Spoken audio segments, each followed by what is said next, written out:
बिस्मिल्लाहिर्रहमानिर्रहीम। एक सवाल ये भी है कि मंगनी के मौके पर जो ज़ेवरात, जो हदिया तोहफ़ा मंगेतर को दिया जाता है, वो किसकी मिल्कियत में दाखिल होता है, यानी वो किसकी चीज़ शुमार होगी। देखिए, समाज में मंगनी एक तरह की शादी है, यानी यूँ समझिए जैसे हज़रत थानवी रहमतुल्लाह अलैह की ज़बान में मंगनी आजकल के समाज में वो क़ियामत सुग़रा है और निकाह वो क़ियामत कुबरा है। मंगनी एक छोटी क़ियामत है, शादी बड़ी क़ियामत है। इतने हंगामे होते हैं और इतने रसूमात होते हैं कि मंगनी नहीं दिखती है, बल्कि वो कोई जंग की तरह हो रही है। इधर से फ़ौज आ रही है, उधर से फ़ौज आ रही है, और ये रस्म हो रहा है, वो रस्म हो रहा है। इतनी पाबंदियों के साथ समाज में जब मंगनी होती है तो अल्लाह के नबी अलैहिस्सलाम और सहाबा और ताबईन दोबारा बिलफ़र्ज़ दुनिया में तशरीफ़ ला लें तो वो उसे समझ ही नहीं पाएंगे कि भाई ये मंगनी हो रही है या नहीं, तो आपस में कुछ झगड़ा हो रहा है या कुछ मामला कोई ऐसा बड़ी प्लानिंग हो रही है किसी मुल्क को फ़तह करने की। ऐसे रसूमात, ऐसे बतंगड़े बनाए जाते हैं मंगनी के सिलसिले में, अल्लाह की पनाह के बाज़ मरतबा तो कोई मंगनी टूट जाती है तो फिर सालों लग जाते हैं उस लड़की से रिश्ता होने के लिए। पता नहीं क्यों लोग आ रहे हैं, देख के जा रहे हैं, फ़लाँ किए थे, फिर रिश्ता टूट गया, फ़लाँ हुआ। बहरहाल मंगनी जो समाज में पाई जाती है उसकी क़बाहतें तो बड़ी तफसील की हैं। यहाँ बस ये है कि मंगनी में आम तौर से लड़की को अंगूठी पहनाई जाती है, लड़के को घड़ी, वाच वग़ैरह कोई चीज़ हदिया दी जाती है दोनों तरफ। तो ये चीज़ किसकी शुमार होगी? तो देखिए, देते वक्त नीयत क्या है वो देखा जाएगा कि लड़के वाले लड़की को अंगूठी वग़ैरह दे रहे हैं तो हदिये की नीयत से दे रहे हैं तो वो लड़की की मिल्कियत है। अगर वो आरियतन दे रहे हैं कि बतौर अलामत के आप हमारी लड़की होने वाली हैं, हम वादा और ज़बान की अलामत के तौर पे अंगूठी आपको हदिया दे रहे हैं, बाद में जब आप हमारे निकाह में आ जाएंगी तो हम ये अंगूठी आपसे वापस ले लेंगे, इस नीयत से अगर दी जा रही है तो फिर वो अंगूठी या जेवर जो भी दिया जा रहा है वो लड़के वालों का रहेगा।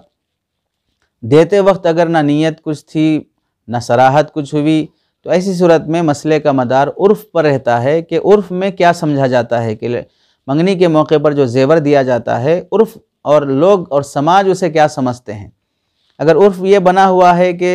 ये चीज़ हदिये के तौर पे दे दी जाती है, बाद में इसे वापस नहीं लिया जाता, तो वो लड़की की मिल्कियत शुमार होगी, अगरचे कि उसकी सराहत ना हुई हो।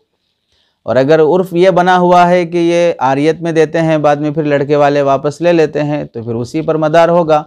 कि वो चीज़ बाद में खुदा न खास्ता मंगनी अगर टूट जाती है तो फिर वो वापस लड़के वालों को दे दी जाएंगी। लेकिन अगर उर्फ़ ये बना है कि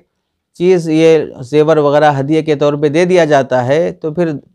खुदा न खास्ता इस तरह के उर्फ़ बन जाने के बाद मंगनी अगर टूट जाती है तो फिर वो अंगूठी या ज़ेवर जो कुछ भी बतौर हदिये के दिए हैं उसे वापस नहीं लेना चाहिए।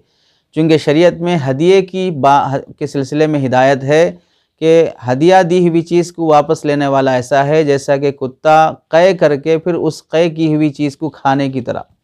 यानी घिनौना अमल है कि एक मुसलमान से आपने इजहार मोहब्बत किया और मोहब्बत के इजहार में आपने हदिया दिया और फिर एक मामला पेश आया जिसकी वजह से आपने वो मामला ख़त्म कर लिया, मंगनी ख़त्म कर ली, तो फिर वो दी हुई चीज़ आप वापस ले रहे हैं। यानी बेमुरव्वती और अखलाक से गिरी हुई बात शुमार होती है, इसलिए ये चीज़ वापस नहीं लेना चाहिए।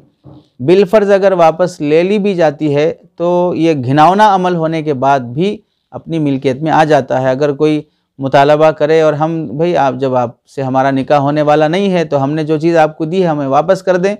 इस तरह अगर मुतालबा किया जा रहा है जो कि नहीं करना चाहिए, लेकिन मुतालबे के बाद अगर वो वापस कर देते हैं इज़्ज़त और ग़ीरत और अखलाक की वजह से,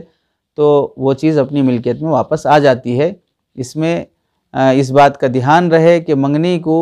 में जो चीज़ें दी जाती हैं वो इन सूरतों में हैं कि आरियत के हैं या हदिये के हैं या समाज पर उसका मदार रहेगा। लेकिन बहर सूरत एक बात ये रहे कि खुदा न खास्ता मंगनी टूट जाए तो बेहतर यही है कि लड़के वाले अपनी दी हुई चीज़ को न मांगें और लड़की वाले ख़ुद ब खुद मांगने से पहले वो चीज़ वापस कर दें कि हमें आपकी चीज़ की ज़रूरत नहीं है।